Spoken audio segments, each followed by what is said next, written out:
Rabi, num eventual aumento de juros pelo Fed lá nos Estados Unidos, você acha que o impacto se dará mais nos juros aqui no Brasil ou vai pegar no câmbio? Normalmente o impacto é mais no câmbio, né? Porque você diminui o espaço entre a taxa de juro interna e a taxa de juro externa, ou seja, a arbitragem fica menor. E normalmente quando isso acontece, ou seja, dadas que as outras condições estejam constantes, o famoso ceteris paribus, né? O impacto disso seria uma desvalorização adicional do câmbio. Mas assim, o aumento de juros por parte do FEB já está meio que contratado, né? As curvas longas lá fora já refletem isso, né? Então, quando de fato o Banco Central, o Fed, né, norte-americano, fizer os seus primeiros movimentos, isso já vai estar praticamente no preço de hoje, né?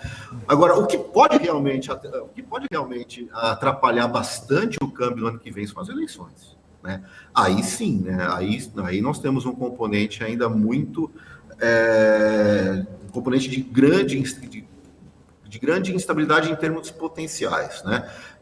Mexer com taxa de câmbio, a depender de como as candidaturas irão se configurar, principalmente na questão das políticas econômicas que serão implementadas a partir de 2023. Né?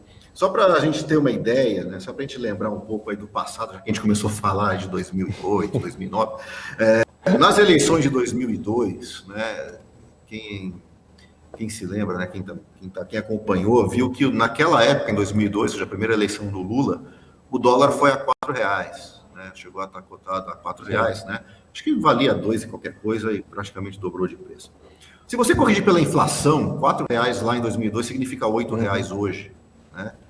Então, assim, diante de uma dor de barriga eleitoral, política eleitoral, esse dólar pode ir a R$7, a R$8, porque nós já convivemos com dólar a R$8, isso aconteceu lá em 2002, né?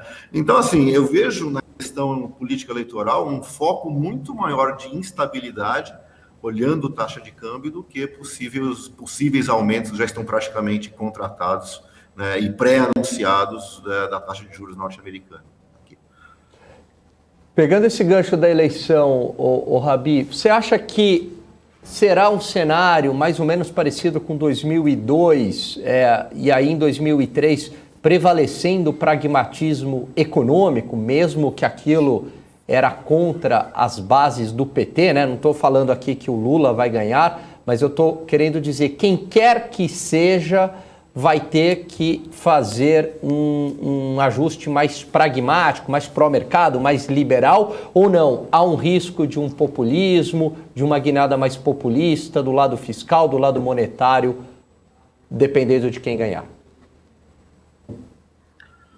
Olha, de fato, eu acho que essa eleição vai ser, de todas as que nós convivemos, né, das que nós vivemos desde 2002, talvez a mais emocionante, né, do ponto de vista aí de impactos possíveis no cenário econômico. Por quê?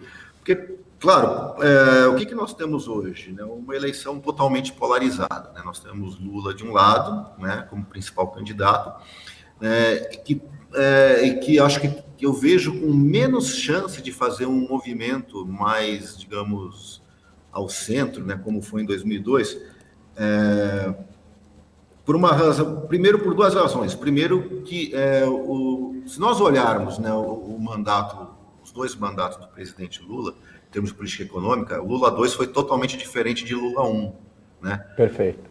Lula 1, ou seja, o primeiro mandato, ele praticamente preservou toda a matriz econômica, todo o tripé macroeconômico que foi montado pelo Fernando Henrique nos anos anteriores. Né? E no Lula 2 ele chutou o balde, né? chutou o pau da barraca, né? Fez a guinada em termos de política econômica, e quando entregou para Dilma, viemos aí com a nova matriz econômica, né? Que deu com os burros na água. Né?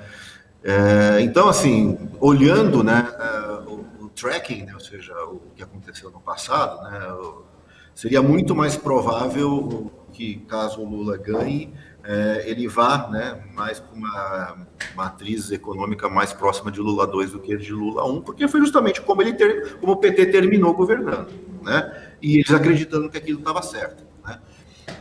Por outro lado, né, ou seja, reforçando essa tese, nós estamos vendo uma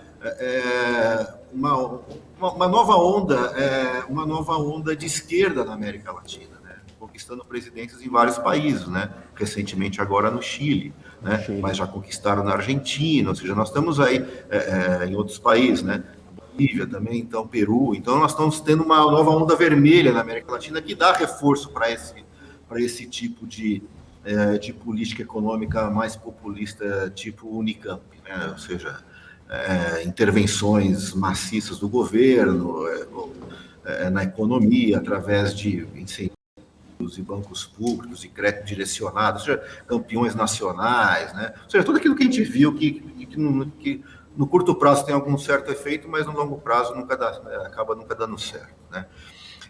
Por outro lado, nós temos o Bolsonaro que assim, praticamente aquela agenda liberal que se esperava que aconteceria, ela praticamente durou muito pouco, né? Ou seja, depois da reforma da Previdência, ela praticamente acabou, né? Então, e hoje nós temos mais um populismo econômico do ponto de vista fiscal, né? E praticamente a ausência de reformas, né? Então, assim, se a eleição ficar polarizada nesses extremos, de fato, vai ser bastante nervosismo aí para o mercado e o dólar realmente pode escorregar bastante, né? Agora, a gente estava falando da MCM, você lembra do Ricardinho, né? Do Ricardo Ribeiro, né? Ricardo Ribeiro, Um analista político nosso lá. Então, eu estava vendo uma apresentação que ele fez há uma questão de uns 15 dias atrás, um mês atrás mais ou menos. Ele tocou num ponto muito interessante, né? Eles estavam analisando uma pesquisa que eles fizeram com várias pessoas, né? Uma entrevista por telefone, e perguntaram o seguinte: bom, dos eleitores do Lula, quem que é o eleitor raiz? Quem que é aquela pessoa que vota no Lula e não vota mais ninguém? Não vota mais em ninguém. Dá mais ou menos 12%, 11, 12%. Ou seja, o eleitor do Lula, que o Lula hoje tem mais de 30% nas pesquisas estimuladas, mas o eleitor raiz dele é 11%, não passa de 12%. Né? Aquele lulista convicto. Né? Do Bolsonaro é a mesma coisa. Né? Dos quase 20% aí que o Bolsonaro tem, mais ou menos metade é o bolsonarista convicto e não troca por nada. Então, qual que é a conclusão? Você tem 80% aí, né, de eleitores flutuantes, né, que podem potencialmente serem explorados por uma terceira via competitiva, né? E eu acho que isso tem grande chance de acontecer. E normalmente a terceira via viria com um discurso mais moderado, mais pró-mercado, mais pró-reformas, mais pró-controle fiscal, ou seja, ajuste fiscal, do ponto de vista aí de política econômica. Então, você tem, de acordo com a análise que o Ricardo fez, né, nosso amigo fez, você tem um espaço potencial enorme para que uma terceira via competitiva consiga trabalhar e consiga se transformar numa alternativa política fora dos extremos polarizados que nós temos hoje. Né? Se isso acontecer, eu acho que para o mercado vai ser bom, né? Vai ter mais calmaria, né? Ou seja, a gente consegue aí ter um 2022 um pouco mais tranquilo do ponto de vista político eleitoral, né? Já que teríamos uma terceira via com um viés mais para o mercado, com chances aí de realmente de ganhar as eleições. Vamos ver, né? Tem muita água para correr embaixo dessa ponte, vamos ver o que acontece, né? Vamos torcer para que o melhor aconteça.